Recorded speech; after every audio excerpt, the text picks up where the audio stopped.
ब्रह्मांड भूगोल विंशोऽध्याय। अर्जुन उवाच। अर्जुन कहे भगवान मु तुम्भ चरणे शरण।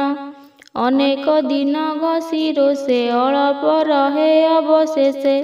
न पारि पकाइले जले मीन गिलिला ताहा बळे।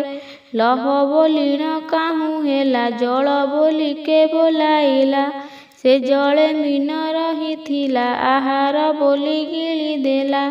ए अर्थ कह गोपीनाथ शुणी मो स्थिर हेउचित।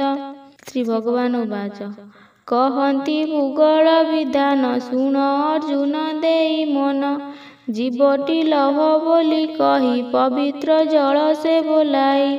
पवन बळे से चलई से बिंदु जलरे पड़ई। मीनटी माता रज हेला घोर जल से बोलाइला। रजरे बीज से पड़िला से रज बीज को गिलिला।